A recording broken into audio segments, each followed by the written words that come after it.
Hey team, Elgin Walker here. Elgin and Paul Walker team, XP Realty. Hey, you know what? A couple things, man. Let's talk about a couple things. One, we're coming to the end of the month of July.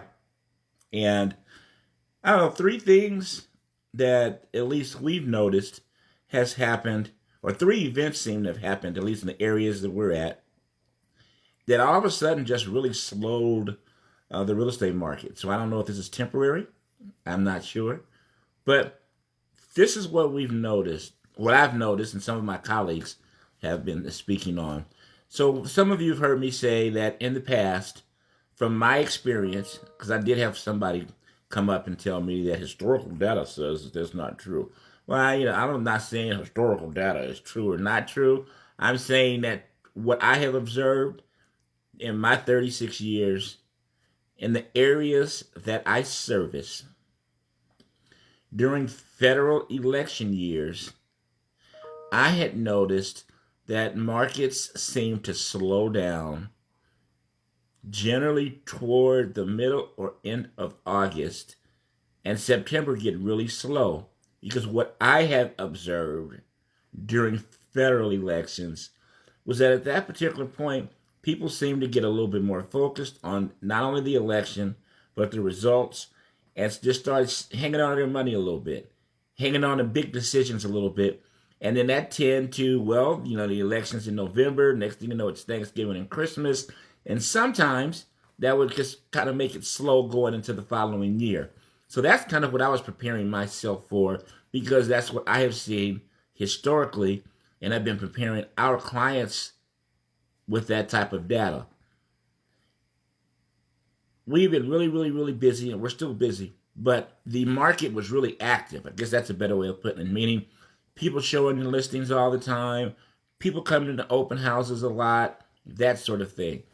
Three things that we've noticed, and the market has been slower, the activity level ever since. One was the assassination. Two was President Biden stepping down, and Kamala Harris, looking like she's going to be the nominee. And thirdly, the heat. It has been so hot. Those three things, believe it or not, like back to back to back, and the market just kind of slowed. Crazily, really just kind of slowed. Then there's been an announcement that, they're expecting an interest rate cut. So it seems like a lot of people are waiting to see what happens with that. We'll see. Even if the rate is cut, I personally don't believe it'll be cut enough to where that's going to make much of a difference in real interest rates. Real interest rates meaning what we pay for stuff, the consumer. Houses and loans and refinances, cars, credit cards. That's the real interest rate. When the Fed cuts the rate, what they're doing is they're cutting down the cost of some of these big banks and big institutions borrowing money from the Fed. Then after that, they tend to cut a little piece for us. That's what normally happens. So that being said, though, if you're waiting and the rates do come down, even if it's a little bit, well, you're going to have more competition in buying, because there are going to be more people that can afford it and are going to want to get in on the lower rate.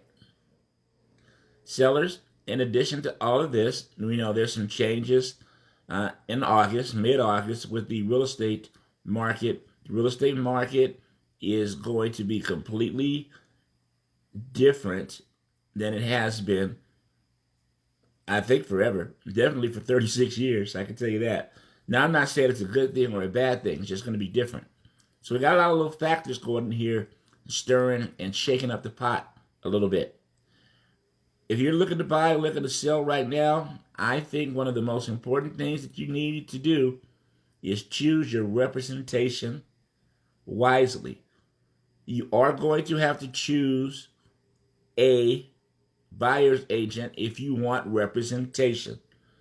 And you give me a call, we can talk about that, or I'm going to post another video about that soon. The sellers have some different options as well. Most definitely different options. So there's a lot of shakeup going, which means a lot of uncertainty, which means people sometimes tend to not do or make certain decisions. I do not believe the market has crashed.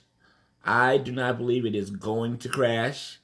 At some point, there will be some sort of a correction, but I don't see anything on the horizon that's going to make that be a big deal because we just don't have enough inventory. We just don't have enough homes for sale. So as long as there are more people wanting to buy and there are less homes for sale, don't see prices coming down. Don't see that happening.